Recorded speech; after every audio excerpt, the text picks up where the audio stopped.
Hello viewers, आपके अपने YouTube channel DS Mishra official पर एक बार पुनः हार्दिक स्वागत है। जैसा कि मैंने आपसे कहा था कि लूसेंट ऑब्जेक्टिव किताब के प्रश्नों का सीरीज, हर विषय से चैप्टर वाइज प्रश्नों का सीरीज मैं लेकर आपके लिए आऊँगा। उसी कड़ी में आज दूसरा सीरीज लेकर मैं आया हूँ। तो लूसेंट ऑब्जेक्टिव आपके बुक से हर विषयों का सीरीज लाना है। उसी कड़ी में आज हमने खेलकूद विषय को लिया है। खेलकूद विषय के जितने भी प्रश्न हैं उनका वीडियो आपके लिए मैं लेकर आऊँगा। चूँकि इस विषय में प्रश्नों की संख्या अधिक है, इसलिए एक ही वीडियो बनाने पर वीडियो की अवधि लंबी हो जाती। इसलिए आपके सुविधा के लिए मैंने 4 या 5 पार्ट में मैं इस वीडियो को लेकर आऊँगा। तो खेलकूद विषय का अलग अलग पार्ट वाइज लाऊंगा आपके लिए वीडियो। तो आज पहला पार्ट खेलकूद का है। तो आज जो हम प्रश्नोत्तर करेंगे सो लूसेंट ऑब्जेक्टिव के खेलकूद जो विषय है उसके प्रश्नों को देखेंगे। यह वीडियो आपके लिए बहुत ही महत्वपूर्ण होने वाला है। किसी भी प्रतियोगी परीक्षा में खेलकूद से बहुत ही प्रश्न पूछे जाते हैं। 2-4 ऑब्जेक्टिव आपको करेंट अफेयर खेलकूद से आते हैं, 2-4-5 खेलकूद के सामान्य ज्ञान से भी आते हैं। इसलिए यह वीडियो महत्वपूर्ण होने वाला है। और यदि आपने अभी तक अपने इस चैनल को सब्सक्राइब नहीं किया है तो आप शिक्षा, शिक्षक, शिक्षण किसी लाइन से जुड़े हुए हैं तो आप अपने इस चैनल को सब्सक्राइब कर लें, क्योंकि आपका यह चैनल शिक्षण, शिक्षा, शिक्षक जगत को ही समर्पित है और आपके लिए बहुत ही महत्वपूर्ण और उपयोगी वीडियो हमेशा आ रहे हैं और आगे भी आते रहेंगे। तो हमसे जुड़े रहने के लिए चैनल को सब्सक्राइब कर लें और बेल आइकन को भी प्रेस कर लें ताकि आगे आने वाले वीडियो का अपडेट आप तक मिलता रहे। इस वीडियो में हम देखेंगे खेलकूद के प्रश्न उत्तर को, और साथ ही साथ कुछ प्रश्नों को जो याद नहीं हो पाते हैं, कन्फ्यूजन क्रिएट करते हैं, उनको याद करने के लिए कुछ ट्रिक भी देखेंगे। तो बहुत ही मज़ेदार होने वाला है यह वीडियो। इसलिए वीडियो में अंत तक बने रहेंगे, बिना स्किप किए हुए वीडियो को देखेंगे। आपके लिए बहुत ही यह उपयोगी वीडियो लाने का कोशिश किया गया है। तो वीडियो में बिना देरी किए हुए आगे बढ़ते हैं।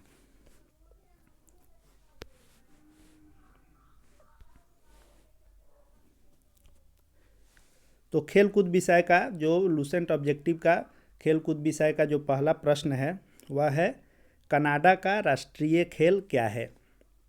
तो कनाडा का राष्ट्रीय खेल है आइस हॉकी। आइस हॉकी ही कनाडा का राष्ट्रीय खेल है। अगला प्रश्न है, संयुक्त राज्य अमेरिका का राष्ट्रीय खेल क्या है? तो संयुक्त राज्य अमेरिका का राष्ट्रीय खेल है बेसबॉल। बेसबॉल अमेरिका का राष्ट्रीय खेल है। तीसरा है, अपने देश भारत का राष्ट्रीय खेल क्या है? तो हम लोग सभी लोग जानते हैं कि भारत का राष्ट्रीय खेल है हॉकी। जापान का राष्ट्रीय खेल क्या है? तो जापान का राष्ट्रीय खेल है जूडो। जूडो कराटा जो होता है वह जापान का राष्ट्रीय खेल है। अगला और 5वां प्रश्न है, स्कॉटलैंड का राष्ट्रीय खेल क्या है? तो स्कॉटलैंड का राष्ट्रीय खेल है रग्बी फुटबॉल। 6ठा प्रश्न है, स्पेन का राष्ट्रीय खेल क्या है? तो स्पेन का राष्ट्रीय खेल है बुल फाइटिंग, यानी सांडों की जो लड़ाई होती है वही स्पेन का राष्ट्रीय खेल है। आगे बढ़ते हैं। बुल फाइटिंग किस देश का राष्ट्रीय खेल है? तो अभी हमने देखा है कि बुल फाइटिंग जो है स्पेन का राष्ट्रीय खेल है। अगला प्रश्न है, आइस हॉकी लेक्रॉस किस देश का राष्ट्रीय खेल है? तो आइस हॉकी जो है वह कनाडा का खेल है, राष्ट्रीय खेल है। अगला प्रश्न है, सुमेलित करने वाला है, राष्ट्रीय खेल का नाम दिया है और आपको संबंधित देश दिया है, यानी कौन सा राष्ट्रीय खेल किस देश का है, मिलान करना है। आजकल प्रतियोगी परीक्षा में मिलान करने वाले प्रश्न भी बहुत सारे आते हैं, तो इसका हम मिलान करेंगे। तो आइस हॉकी जो है यह आइस हॉकी कनाडा का है। रग्बी फुटबॉल जो है स्कॉटलैंड का है। बुल फाइटिंग स्पेन का है। बेसबॉल संयुक्त राज्य अमेरिका का है। यानी सब आमने सामने ही दिया हुआ है। ए का 1, बी का 2, सी का 3 और डी का 4। तो हमारा जो कूट आंसर होगा वह ए हो जाएगा। ए का 1, बी का 2, सी का 3 और डी का 4। Ice hockey Canada, rugby football Scotland, bull fighting Spain और बेसबॉल संयुक्त राज्य अमेरिका। आगे देखते हैं, अमेरिका का राष्ट्रीय मनोरंजन खेल किस खेल को कहा जाता है? तो जो अमेरिका का राष्ट्रीय खेल है उसी को वहाँ का मनोरंजन खेल कहा जाता है, वह है बेसबॉल। बेसबॉल को अमेरिका का राष्ट्रीय मनोरंजन खेल कहा जाता है। अगला प्रश्न है, भारत में पोलो खेल का प्रचलन किसने प्रारंभ किया? यानी भारत में जो पोलो खेल की शुरुआत हुई वह किन्होंने किया था? तो भारत में पोलो खेल का प्रारंभ किया था तुर्क ने किया था। 12 नंबर प्रश्न है, पोलो खेल का प्रचलन भारत के किस राज्य में हुआ? यानी पोलो खेल की शुरुआत भारत के किस राज्य से हुई थी? तो वह हुई थी मणिपुर से। कबड्डी खेल का उद्भव किस देश में हुआ माना जाता है? यानी कबड्डी खेल का जन्मदाता देश कौन है? तो कोई और देश नहीं, अपना देश भारत ही कबड्डी का जन्मदाता है। भारत से ही कबड्डी खेल की शुरुआत हुई थी। अगला प्रश्न है, शतरंज का जन्मदाता देश किसे कहा जाता है? तो जो शतरंज का जन्मदाता देश है वो भी अपना भारत ही है। भारत ने ही शतरंज खेल का शुरुआत किया था, तो शतरंज का जन्मदाता भारत होगा। क्रिकेट खेल की शुरुआत किस देश में हुई थी? तो क्रिकेट की शुरुआत हुई थी इंग्लैंड में। इंग्लैंड को क्रिकेट का जन्मदाता देश कहा जाता है। आगे देखते हैं, अगला जो 16 नंबर प्रश्न है वह है, निम्नलिखित में से किस खेल का उद्भव भारत में नहीं हुआ माना जाता है? यानी किसकी शुरुआत भारत में नहीं हुई थी? तो आपको शतरंज जो है भारत में ही हुआ था, पोलो की भी शुरुआत भारत में ही हुई थी और कबड्डी, ये तीनों का जन्मदाता देश अपना देश भारत ही है। बिलियर्ड्स जो है, बिलियर्ड्स की शुरुआत भारत से नहीं हुई थी। बिलियर्ड जो होता है खेल वो फ्रांस के एक खेल होता था, क्रिकेट के समान एक लॉन गेम से विकसित हुआ था 15वीं शताब्दी में। तो बिलियर्ड्स का जन्मदाता फ्रांस को माना जाता है, इसलिए पूछ रहा था कि भारत में किसका नहीं हुआ, तो बिलियर्ड्स का नहीं हुआ है। उसके बाद है कि निम्नलिखित में से किस खेल का उद्भव इंग्लैंड में नहीं हुआ माना जाता है? नहीं हुआ माना जाता है तो लॉन टेनिस का इंग्लैंड में ही हुआ था, हॉकी भी इंग्लैंड में शुरू हुआ था, फुटबॉल भी इंग्लैंड में शुरू हुआ था। वॉलीबॉल जो है वह इंग्लैंड में नहीं जबकि संयुक्त राज्य अमेरिका में इसका उद्भव हुआ था, तो राइट आंसर आपका वॉलीबॉल हो जाएगा। अगला प्रश्न है, खेल और उसके जन्मदाता देश का सही युग्म कौन है? यानी जो 4 ऑप्शन दिए हुए हैं इसमें कौन सा युग्म सही है? तो स्क्वैश भारत जो दिया है या भारत में नहीं शुरू हुआ था। बिलियर्ड्स इंग्लैंड, तो बिलियर्ड इंग्लैंड से नहीं शुरू हुआ था। पोलो भारत, तो पोलो की शुरुआत जो हुई थी वह भारत में ही हुई थी, तो राइट आंसर यही हो जाएगा। लॉन टेनिस भी ऑस्ट्रेलिया नहीं होगा, तो आपका ऑप्शन सी हो जाएगा करेक्ट, पोलो भारत। अगला प्रश्न है, खेल और उनके जन्मदाता देश का गलत युग्म कौन है? तो इसमें देखना है बिलियर्ड्स फ्रांस, तो यह सही है। कबड्डी भारत, ये भी सही है। स्कूनर भारत, ये भी सही है। शतरंज रूस, यह सही नहीं है, यह गलत है, तो यही आपका राइट आंसर हो जाएगा क्योंकि शतरंज की शुरुआत भारत में हुई थी। आपके अपने इस चैनल पर जो भी वीडियो आएंगे वे कम समय में अधिक प्रश्नों को शामिल करने की कोशिश की जाती है। वीडियो को अधिक लंबा नहीं बनाया जाता है ताकि आपके लिए बोरिंग नहीं हो, आप कम समय में अधिक से अधिक ज्ञान अर्जित कर सकें। चलिए अगला देखते हैं। क्रिकेट के आधुनिक संस्करण सुपर मैक्स क्रिकेट की शुरुआत कहाँ हुई थी? तो सुपर मैक्स क्रिकेट की शुरुआत हुई थी ऑस्ट्रेलिया में, इसका राइट आंसर ऑस्ट्रेलिया हो जाएगा। वाटर पोलो में एक पक्ष में खिलाड़ियों की संख्या कितनी होती है? तो वाटर पोलो में खिलाड़ियों की संख्या जो होती है वो एक तरफ 7 और दूसरे तरफ भी 7 होते हैं, तो वाटर पोलो में खिलाड़ियों की संख्या 7 होती है। पोलो में प्रत्येक पक्ष में खिलाड़ियों की संख्या कितनी होती है? तो पोलो में होती है 4। पोलो में 4 और वाटर पोलो में 7, इसको ध्यान रखेंगे। बेसबॉल के प्रत्येक पक्ष में कितने खिलाड़ी होते हैं? तो बेसबॉल के प्रत्येक पक्ष में 9 खिलाड़ी होते हैं। वॉलीबॉल के प्रत्येक टीम में खिलाड़ियों की संख्या कितनी होती है? तो वॉलीबॉल के प्रत्येक टीम में खिलाड़ियों की संख्या 6 होती है। बास्केटबॉल के प्रत्येक खिलाड़ियों की संख्या कितनी होती है? प्रत्येक पक्ष के खिलाड़ियों की संख्या, तो बास्केटबॉल में 5 होती है। हॉकी के शीतकालीन खेल आइस हॉकी में प्रत्येक टीम में कितने खिलाड़ी होते हैं? तो हॉकी के शीतकालीन खेल आइस हॉकी जो होती है उसमें प्रत्येक टीम में जो है 6 खिलाड़ी होते हैं। हॉकी में 11 होते हैं, ये भी ध्यान रखना है कि हॉकी में पूछेगा तो 11 और आइस हॉकी में पूछेगा तो 6। उसके बाद है वॉलीबॉल, बास्केटबॉल तथा बेसबॉल खेल में प्रत्येक पक्ष में खिलाड़ियों की संख्या क्रमशः कितनी होती है? यानी वॉलीबॉल में कितना, बास्केटबॉल में कितना और बेसबॉल में कितना? तो वॉलीबॉल में 6 होते हैं, बास्केटबॉल में 5 होते हैं और बेसबॉल में 9 होते हैं। तो आपका राइट जो ऑप्शन होगा वह सी हो जाएगा, 6, 5, 9, यानी क्रमशः देना है। तो वॉलीबॉल का 6, बास्केटबॉल का 5 और बेसबॉल का 9। कबड्डी के खेल में प्रत्येक पक्ष में खिलाड़ियों की संख्या कितनी होती है? तो कबड्डी जो खेल होता है उसमें दोनों तरफ 7-7 खिलाड़ी होते हैं, प्रत्येक पक्ष में खिलाड़ियों की संख्या 7 होती है। किस समूह के खेलों में प्रत्येक पक्ष में 7 खिलाड़ी होते हैं? यानी कौन सा इन ऑप्शन में 2 खेल है जिसमें 7-7 खिलाड़ी होते हैं? तो वाटर पोलो और कबड्डी, ये दोनों खेलों में 7-7 खिलाड़ी दोनों पक्ष में होते हैं। पोलो में 4 होते हैं, लेकिन वाटर पोलो में 7 और कबड्डी में 7। तो प्रश्न है कि किस समूह के खेलों में प्रत्येक पक्ष में 7 खिलाड़ी होते हैं? तो इन्हीं दोनों खेलों में 7 खिलाड़ी होते हैं, वाटर पोलो और कबड्डी। निम्नलिखित में से किस खेल की प्रत्येक पक्ष की टीम में 11 खिलाड़ी नहीं होते हैं? कभी भी प्रश्नों में बार बार मैं कहता हूँ, कभी परीक्षा देने जाएं तो प्रश्न पर थोड़ा सा समय दें और देखें, प्रश्न को एक बार थोड़ा इत्मीनान से पढ़ें कि प्रश्न में नहीं पूछ रहा है कि ऐसे पूछ रहा है।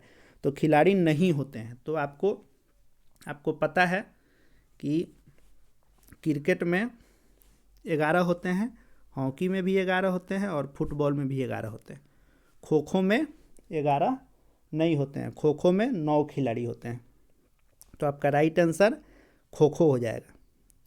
अब आप लगातार जो प्रश्नों को देखे हैं 21 नंबर से लेकर 30 नंबर तक, तो ये 10 प्रश्न जो हैं सिर्फ आपको पूछा है कि किस खेल में कितने खिलाड़ी होते हैं। और हमेशा यह प्रतियोगी परीक्षा में पूछा जाता है और कन्फ्यूजन भी होता है। अब हम देखते गए कि किसी में 4 है, किसी में 5 है, 6 है, 7 है, 8 है, 9 है, 11 है। तो जब सब पढ़ लेते हैं तो थोड़ा सा कन्फ्यूजन हम लोग को हो जाता है कि किस खेल में कितना होते हैं। तो एक बार याद करने के बाद हम एक ट्रिक को देखते हैं। हमने एक ट्रिक बनाया है जिससे आपको याद रखने में आसानी होती है। तो आइए पहले उस ट्रिक को देख लेते हैं, तो फिर आगे के प्रश्नों को देखेंगे। ट्रिक है खेल और खिलाड़ी का संख्या याद करने के लिए। बेबो जान के बाप का मोबाइल नंबर 96 87 57 47। यानी इसको ऐसे देखेंगे कि बे से बेसबॉल में 9 गो, वो से वॉलीबॉल में 6 गो, जा से जिम्नास्टिक में 8 गो, 9 से नेट बॉल में 7 गो, के से बास्केट का के इस ट्रिक में रखे हैं। तो बास्केट बॉल में 5 गो, बा से वाटर पोलो में 7 गो, पौ से पोलो में 4 गो, का से कबड्डी में 7 गो। खेल तथा खिलाड़ियों की संख्या है। बेबो जान के बाप का मोबाइल नंबर 96875747। यानी यह मोबाइल नंबर की तरह याद कर लेंगे। तो बेबो जान, ये देखिए, बेबो जान के बाप का मोबाइल नंबर साइलेंट है, तो मोबाइल नंबर याद रखेंगे 96 87 57 47। आप इसका स्क्रीनशॉट लेकर रख सकते हैं। इसको 2-4 बार जब प्रैक्टिस करेंगे आप बेबोजान के बाप का मोबाइल नंबर 96875747, तो जब आप पढ़े रहेंगे और थोड़ा सा भी कन्फ्यूजन क्रिएट हो रहा है तो इसको जब आप रफ में कहीं लिख लेंगे या दिमाग में ही अगर इसको लाएंगे तो आप निकाल सकेंगे, तो फॉरगेट कर सकेंगे कि कौन सा पूछ रहा है तो कितना होगा। बेबोजान के बाप का मोबाइल नंबर 96875747, बे से बेसबॉल, बो से वॉलीबॉल, जा से जिम्नास्टिक, न से नेटबॉल, के से बास्केटबॉल, वा से वाटर पोलो, प से पोलो और क से कबड्डी। एक और ट्रिक है उसको भी देखिए। दूसरा ट्रिक है 4 पोल बांस वाली ने जिम खोली। 4 पोल बांस वाली ने जिम खोली, यानी शुरुआत 4 से करेंगे, 4 खिलाड़ी से। तो पोल यानी पोलो 4 खिलाड़ी, बांस यानी बास्केटबॉल 5 खिलाड़ी, वाली वॉलीबॉल 6 खिलाड़ी, नेटबॉल 7 खिलाड़ी, जिम्नास्टिक 8 खिलाड़ी, खोली यानी खो से खो 9 खिलाड़ी। तो इसमें हम याद कर लेंगे कि शुरू 4 से करना है, 4 पोल, इसीलिए अंक में 4 पहले लिख दिए हैं, इसको ध्यान में रखेंगे। तो 4 से शुरू करेंगे, 4, 5, 6, 7, 8, 9। सीरियली है कि किसमें 4, किसमें 5, किसमें 6, किसमें 7, किसमें 8, किसमें 9। तो पहली बार आप इसको देखेंगे ट्रिक को तो थोड़ा सा आपको मुश्किल लगेगा, लेकिन 2-4 बार इसको जब याद करेंगे, 4 पोल बांस वाली ने जिम खोली, 4 पोल बांस वाली ने जिम खोली, ऐसे 2-4 बार अभ्यास करेंगे तो पोल से पोलो 4 खिलाड़ी, बांस बास्केटबॉल 5 खिलाड़ी, वाली वॉलीबॉल 6 खिलाड़ी, ने से नेटबॉल 7 खिलाड़ी, जिम से जिम्नास्टिक में 8 खिलाड़ी, खोली का खो से खो 9 खिलाड़ी। और हमेशा याद रखेंगे कि हॉकी, क्रिकेट और फुटबॉल, ये 3 खेल में खिलाड़ियों की संख्या 11 होती है। ये तो हमको याद ही रहता है, जो हमको कन्फ्यूजन होता है सो इसी सब में होता है। तो हमने जो 2 ट्रिक देखा कि 4 पोल बांस वाली ने जिम खोली और एक था बेबोजान के बाप का मोबाइल नंबर 96875747। ये दोनों ट्रिक को आप लिख कर कॉपी में याद कर लेंगे तो कभी भी परीक्षा में अगर खेल और खिलाड़ियों की संख्या से क्वेश्चन आते हैं तो आपका गलत नहीं होगा, ऐसा विश्वास है। तो आइए जहाँ से हम लोग क्वेश्चन को छोड़े थे वहाँ से फिर देखते हैं। 30 तक हम लोग देख लिए थे। 31 में है, किस ग्रुप के खेलों में प्रत्येक पक्ष में खिलाड़ियों की संख्या समान होती है, यानी कौन सा 2 खेल है जिसमें बराबर खिलाड़ी होते हैं। तो बेसबॉल और खो खो, बेसबॉल में भी 9 खिलाड़ी होते हैं और खो खो में भी 9 खिलाड़ी होते हैं। अगला प्रश्न है, किस ग्रुप के खेलों में प्रत्येक पक्ष में खिलाड़ियों की संख्या 7 होती है, यानी जो ये 4 ऑप्शन दिए हुए हैं 2-2 का ग्रुप बनाकर, किन 2 में खिलाड़ियों की संख्या जो होती है वह 7 होती है। तो कबड्डी और नेटबॉल, इन दोनों खेलों में खिलाड़ियों की संख्या 7 होती है। किस खेल में प्रत्येक पक्ष में खिलाड़ियों की संख्या सर्वाधिक होती है। तो जो रग्बी फुटबॉल होता है इसमें सबसे अधिक खिलाड़ी होते हैं किसी भी खेल में। तो रग्बी फुटबॉल खेल में खिलाड़ियों की जो टोटल संख्या होती है वह होती है 13 खिलाड़ी जो है रग्बी फुटबॉल में होते हैं, सबसे अधिक संख्या है। यानी फुटबॉल और क्रिकेट हॉकी में 11 हैं अधिकतम, और एक रग्बी फुटबॉल है जिसमें उससे भी ज़्यादा खिलाड़ी होते हैं। दोनों पक्ष में 13 खिलाड़ी होते हैं रग्बी फुटबॉल में। अगला प्रश्न है, निम्नलिखित में से किस खेल की टीम में महिला तथा पुरुष दोनों खिलाड़ी होते हैं। तो आपको जो कार्फ बॉल खेल होता है, तो कार्फ बॉल खेल में दोनों टीमों में महिला और पुरुष दोनों होते हैं। तो कार्फ बॉल जो खेल होता है उसमें टोटल खिलाड़ियों की जो संख्या होती है वह होती है 8।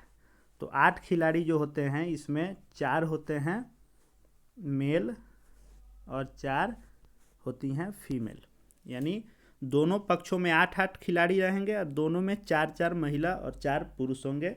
एक यही ऐसा खेल है कार्फ बॉल जिसमें संयुक्त रूप से पुरुष और महिला खेलते हैं।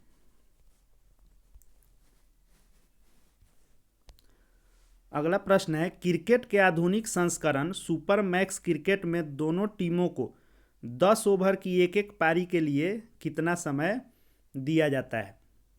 तो क्रिकेट का जो आधुनिक संस्करण सुपर मैक्स क्रिकेट की शुरुआत हुई थी, तो दोनों टीमों को 10 ओवर की एक एक पारी के लिए 45 मिनट का समय दिया जाता है खेलने के लिए। किसी अंतर्राष्ट्रीय फुटबॉल मैच की समान समय अवधि कितनी होती है?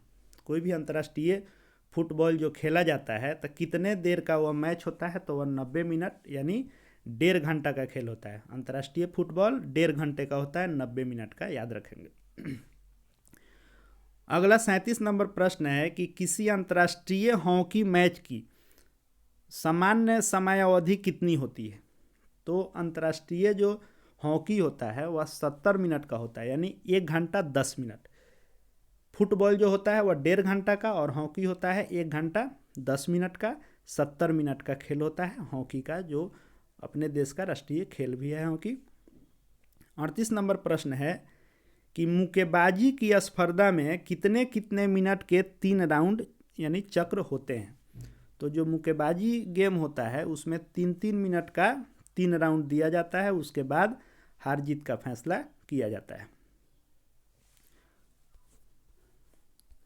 अगला प्रश्न है कबड्डी की पुरुष स्पर्धा में कितने मिनट का एक हाफ होता है? तो कबड्डी खेल जो होता है उसमें 20 मिनट का एक हाफ होता है।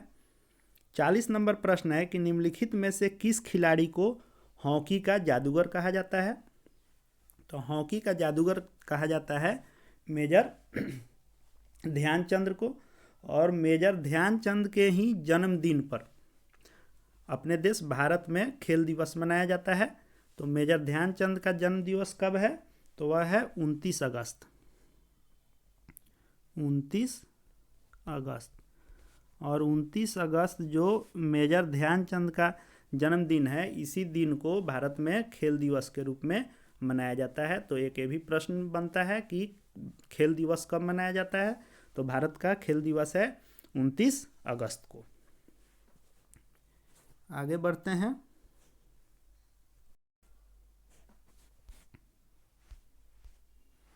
ट्रिक को हमने देख लिया था। अब आइए 41 नंबर प्रश्न से हम लोग देखते हैं। पॉइंट टू पॉइंट एकदम क्वेश्चन आंसर आपको मिलेगा। और हमने पहले ही कहा है कि लूसेंट के पूरे ऑब्जेक्टिव का 15,000 से ऊपर जो प्रश्न है, हर विषय का एक एक चैप्टर वाइज या एक चैप्टर में भी बहुत अधिक प्रश्न हैं, तो उसको अलग अलग वीडियो का पार्ट वाइज बनाकर और आपके लिए मैं लाऊंगा।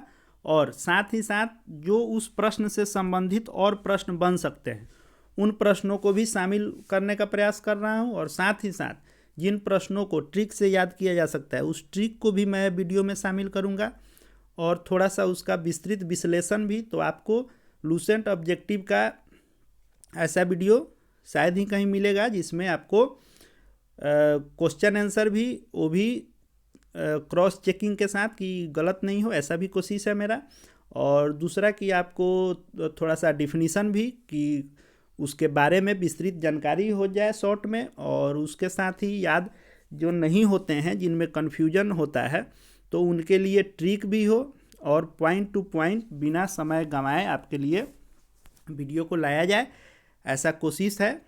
तो आप किसी भी प्रतियोगी परीक्षा की तैयारी करते हैं, कोई भी कंपटीशन, जनरल कंपटीशन की तैयारी करते हैं, बैंक का हो, रेलवे का हो, एसएससी का हो, टेट का हो, सीटेट का हो, किसी भी शिक्षक के परीक्षा का हो, हेड टीचर का हो, प्रधानाध्यापक का जो परीक्षा हुआ है, आगे भी होने वाला है, हेड टीचर का परीक्षा, किसी भी परीक्षा की तैयारी आप करते हैं या शिक्षण लाइन से जुड़े हुए हैं, तो आप हमारे चैनल से ज़रूर से ज़रूर जुड़ जाएं। आपके लिए यह चैनल बहुत ही उपयोगी होने वाला है। चैनल मैंने नया बनाया है, लेकिन कोशिश है कि आपके लिए बेहतर दिया जा सके, अपने अनुभव का लाभ आप तक पहुंचाया जा सके।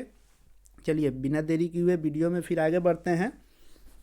41 नंबर प्रश्न है कि दद्दा के नाम से किसे जाना जाता है? तो दद्दा के नाम से मेजर ध्यानचंद जी को जाना जाता है। फुटबॉल में ब्लैक पर्ल के उपनाम से किसे जाना जाता है? तो फुटबॉल में एडी नासिमेंटो को फुटबॉल में ब्लैक पर्ल के नाम से हम लोग जानते हैं। 43 नंबर प्रश्न है कि स्वर्ण बालिका, गोल्डन गर्ल और उड़न पड़ी, फ्लाइंग स्प्रिट उपनाम से कौन भारतीय महिला एथलीट जानी जाती है? तो गोल्डन गर्ल और फ्लाइंग स्प्रिट कहा जाता है पीटी उषा को।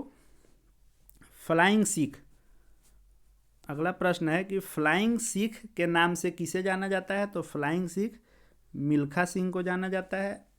इनके बायोग्राफी पर एक फिल्म भी आई थी। तो फ्लाइंग सिख मिल्खा सिंह को जाना जाता है।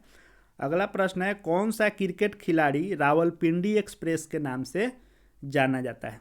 तो शोएब अख्तर को ही रावलपिंडी एक्सप्रेस के नाम से जाना जाता है। क्रिकेट खिलाड़ियों के मध्य हॉलीवुड के नाम से प्रसिद्ध कौन है? तो क्रिकेटरों में शेन वार्न को जो है हॉलीवुड के नाम से जाना जाता है। अगला प्रश्न है ग्रेट डिलेयर उपनाम से कौन अंतर्राष्ट्रीय क्रिकेट एम्पायर को जाना जाता है? तो उस क्रिकेट एम्पायर का नाम है स्टीव बकनर को हम ग्रेट डिलेयर के नाम से जानते हैं, जो अंतर्राष्ट्रीय क्रिकेट के एम्पायर हैं। आगे देखते हैं। डांसिंग एम्पायर के नाम से कौन जाना जाता है? तो डांसिंग एम्पायर यानी उनका जो क्रिकेट में हर चीज़ का इशारा देने का अपना अलग अंदाज रहता था, चौका छक्का इत्यादि का, इसीलिए उनको डांसिंग एम्पायर के नाम से जाना जाता है। डेविड शेफर्ड को डांसिंग एम्पायर कहा जाता था। बहुत ही रोचक और आपके मनोरंजक तरीके से वह कोई भी इशारा करते थे क्रिकेट का। अगला प्रश्न है बॉम्बे बॉम्बर किस अंतर्राष्ट्रीय क्रिकेटर का उपनाम है? बॉम्बे बॉम्बर, तो बॉम्बे बॉम्बर कहा जाता है सचिन तेंदुलकर को, जो महाराष्ट्र से आते हैं। 50वां प्रश्न है लिटिल मास्टर के नाम से कौन भारतीय क्रिकेट खिलाड़ी जाना जाता है? तो लिटिल मास्टर के नाम से जाना जाता है सुनील गावस्कर को, और मास्टर ब्लास्टर के नाम से जाना जाता है सचिन तेंदुलकर को। दोनों में कन्फ्यूजन होता है प्रश्न में, जल्दबाजी में हम लोग यह गलती कर देते हैं, लिटिल मास्टर पूछेगा और ऑप्शन इसमें भी दिया है सचिन तेंदुलकर, तो हम लोग सचिन तेंदुलकर भी मार सकते हैं। इसलिए ध्यान रखेंगे कि लिटिल मास्टर सुनील गावस्कर और मास्टर ब्लास्टर पूछेगा तब सचिन तेंदुलकर टिक करेंगे। अगला प्रश्न है भारतीय क्रिकेट के स्तंभ राहुल द्रविड़ का उपनाम क्या है? टेस्ट खिलाड़ी के रूप में विश्वविख्यात खिलाड़ी अपने राहुल द्रविड़ का उपनाम क्या क्या है? मिस्टर रियालबुल, दवाल और जेमी, ये तीनों नाम जो हैं राहुल द्रविड़ का उपनाम है, तो तीनों होगा, इसलिए इनमें से सभी राइट आंसर हो जाएगा। जो 52 नंबर प्रश्न है, तब 52 नंबर प्रश्न है कि भारत की ओर से टेस्ट क्रिकेट तथा एक दिवसीय मैचों में सर्वाधिक विकेट लेने वाले स्पिन गेंदबाज अनिल कुंबले का उपनाम क्या है? तो अनिल कुंबले को जंबो नाम से भी जाना जाता है। अगला प्रश्न है एथेंस ओलंपिक में निशानेबाजी की डबल ट्रैप स्पर्धा में भारत की रजत पदक दिलाने वाले मेजर राजवर्धन सिंह राठौर का उपनाम क्या है? तो राजवर्धन सिंह राठौर का उपनाम है चिल्ली। टर्बिनेटर के नाम से किसको जानते हैं? तो स्पिनर हरभजन सिंह को टर्बिनेटर के नाम से जानते हैं। आगे देखते हैं।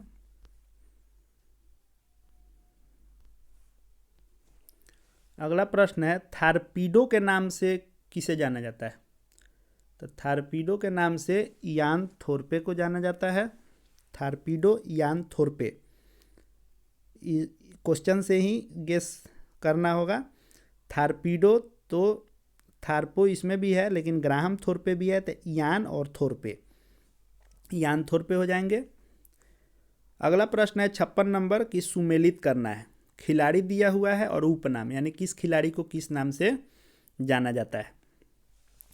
तो शोएब अख्तर को जाना जाता है रावलपिंडी एक्सप्रेस के नाम से, और जगवाल श्रीनाथ को जाना जाता है मैसूर एक्सप्रेस के नाम से। पेस और भूपति को जाना जाता है इंडियन एक्सप्रेस के नाम से, और सैयद ओवेता को जाना जाता है मेराकेस एक्सप्रेस के नाम से। यानी ए के 4, बी के 1, सी के 2 और डी के 3। डी नंबर राइट आंसर हो जाएगा। शोएब अख्तर रावलपिंडी एक्सप्रेस, जगवाल श्रीनाथ, मैसूल एक्सप्रेस, पेश भूपति, इंडियन एक्सप्रेस और सैयद ओइता मेराकेश एक्सप्रेस के उपनाम से जाना जाता है। अगला प्रश्न है, पोलवाल्ट का बादशाह किसे कहा जाता है? तो पोलवाल्ट का बादशाह सर्गेई बुबका को कहा जाता है। सर्गेई बुबका को पोलवाल्ट का बादशाह कहा जाता है। आगे देखते हैं। लूसेंट जो एक किताब है आपका, या जनरल कंपटीशन के लिए या किसी भी परीक्षा की आप तैयारी कर रहे हैं तो निश्चित रूप से इससे प्रश्न आने ही आने हैं। आपका बेस लूसेंट ही है। कोई भी परीक्षार्थी प्रतियोगी परीक्षा का जब तैयारी का शुरुआत करता है तो वह लूसेंट से ही करता है। लूसेंट का अलग अलग बुक है, आपका जनरल नॉलेज का है, सामान्य ज्ञान का है, सामान्य विज्ञान का है, हर चीज़ का उसका आता है, मैथ, रीजनिंग, ये सब का। लेकिन जो इसका जीके है और इसका जो ऑब्जेक्टिव है, यह बहुत ही आपके लिए महत्वपूर्ण किताब है, इसीलिए इसका मैं सीरीज शुरू किया हूँ। आगे भी आपके लिए महत्वपूर्ण वीडियो आते रहेंगे इससे संबंधित। अगला प्रश्न है कि प्रसिद्ध फुटबॉल खिलाड़ी एडसन एटनसन डी नासिमेंटो ब्लैक पर्ल का संबंध किस देश से है? तो वह है ब्राजील से। पोल वाल्ट के बादशाह सर्गेई बुबका का संबंध किस देश से है? तो इनका संबंध है यूक्रेन से। प्रसिद्ध शतरंज खिलाड़ी गाटा कामास्की किस देश के हैं? तो प्रसिद्ध शतरंज खिलाड़ी गाटा कामास्की जो हैं यह हैं आपके संयुक्त राज्य अमेरिका से संबंधित हैं। प्रसिद्ध शतरंज खिलाड़ी गैरी कास्परोव का संबंध किस देश से है? शतरंज के बहुत बड़े खिलाड़ी हैं, प्रसिद्ध खिलाड़ी हैं, इनका संबंध रूस से है, रूस के ही हैं। अगला है, प्रसिद्ध शतरंज खिलाड़ी व्लादिमीर क्रेमनिक किस देश से संबंध रखते हैं? तो ये भी रूस के ही खिलाड़ी हैं। प्रसिद्ध शतरंज खिलाड़ी अनातोली कार्पोव का संबंध किस देश से है? तो इनका भी संबंध रूस से ही है। तीनों प्रसिद्ध खिलाड़ी रूस से ही हैं। आपको गैरी कास्परोव, व्लादिमीर क्रेमनिक और अनातोली कार्पोव, ये तीनों खिलाड़ी रूस के हैं। गोल्फ के प्रसिद्ध खिलाड़ी टाइगर वुड्स किस देश से संबंधित हैं? तो ये हैं संयुक्त राज्य अमेरिका, गोल्फ के खिलाड़ी हैं। 65 नंबर प्रश्न है, जिनेदिन जिदान किस देश के प्रसिद्ध फुटबॉल खिलाड़ी हैं? तो जिनेदिन जिदान जो हैं ये फ्रांस के प्रसिद्ध फुटबॉलर हैं।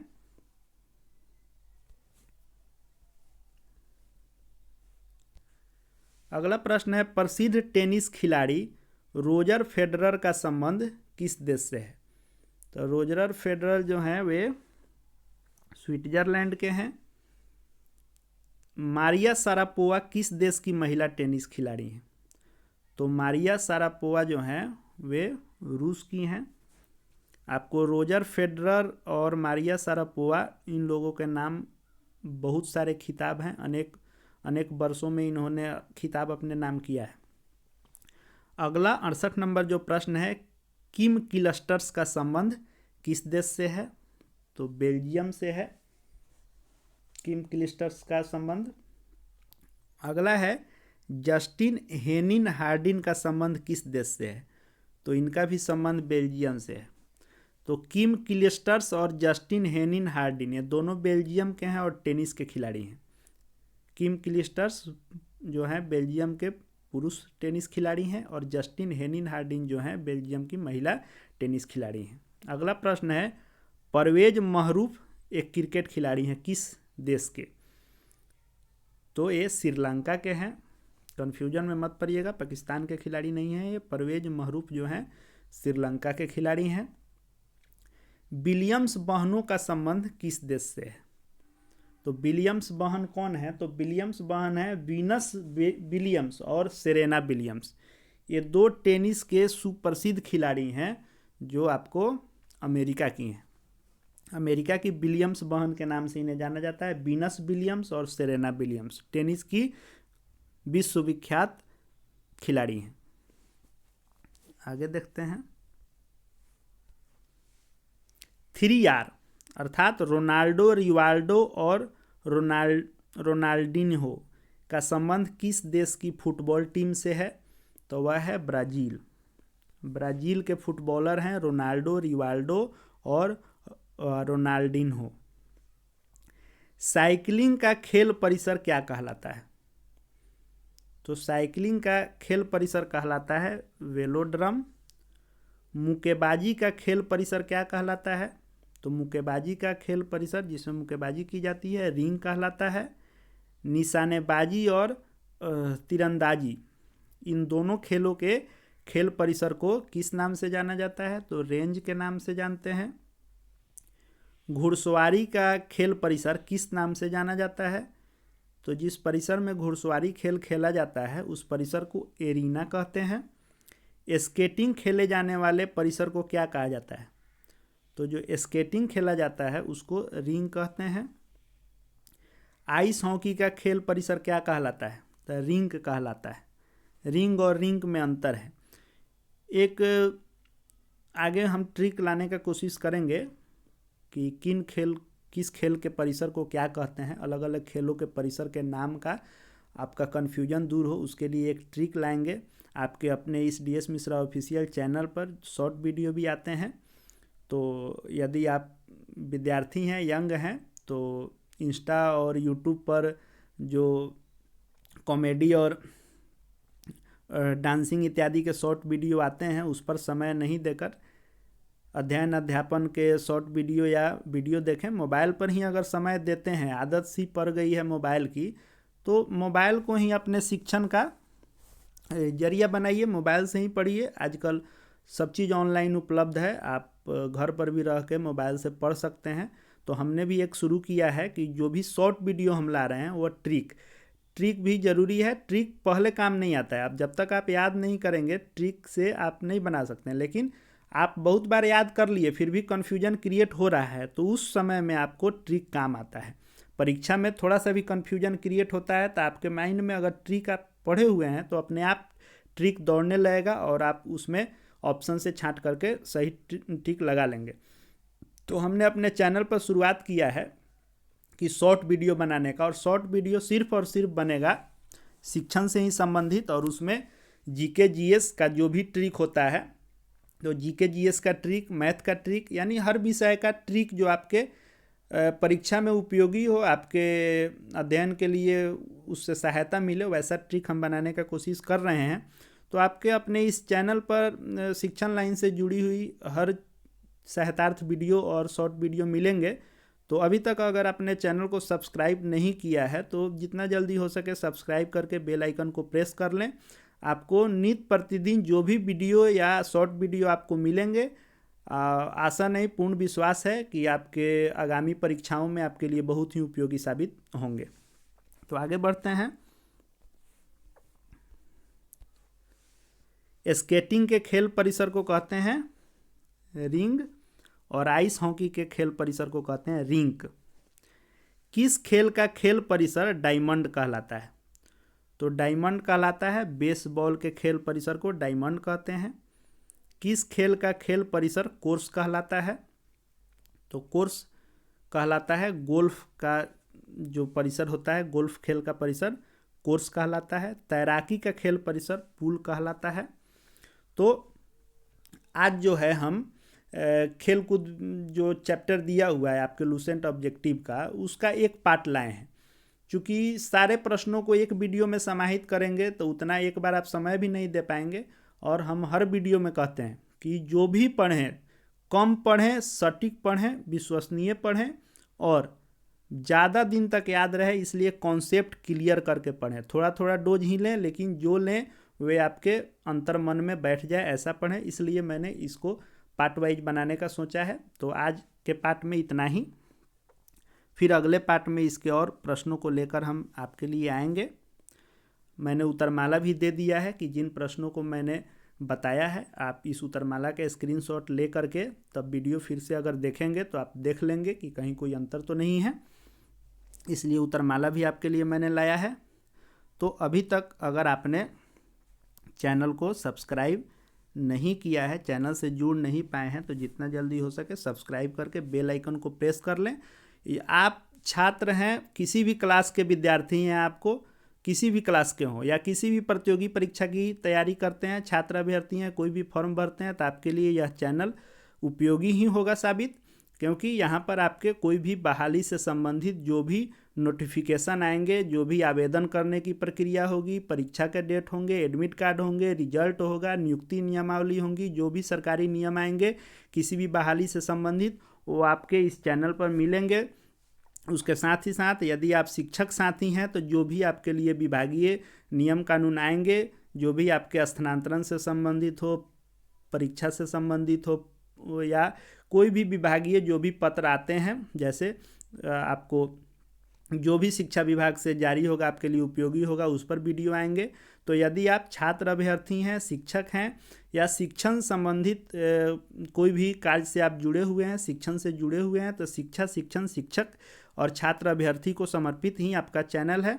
तो सब्सक्राइब कर लें। वीडियो आपके लिए उपयोगी लगे तो लाइक करें, अन्य लोगों के सहायतार्थ शेयर करें, कमेंट करके बताएं कि किस विषय पर और वीडियो लाना चाहिए, वीडियो में क्या क्या सुधार करना चाहिए। ज़रूर अपनी प्रतिक्रिया हर वीडियो पर दें ताकि वीडियो और आपके लिए उपयोगी और अच्छे ढंग से बनाया जा सके। आप हमारे इसी नाम से DS मिश्रा ऑफिशियल नाम से ही विभिन्न जितने भी सोशल मीडिया के मंच हैं, प्लेटफॉर्म हैं, उससे जुड़ सकते हैं। Facebook, Insta, YouTube, Twitter, Telegram, सभी से इसी नाम से, सेम नाम से, DS मिश्रा ऑफिशियल नाम से जुड़ सकते हैं। वहाँ पे आपको भी उपयोगी अध्ययन अध्यापन सामग्री प्राप्त होती रहेगी। आशा है कि यह वीडियो आपके लिए उपयोगी साबित हो। वीडियो को पूरा देखने के लिए आपका बहुत बहुत धन्यवाद।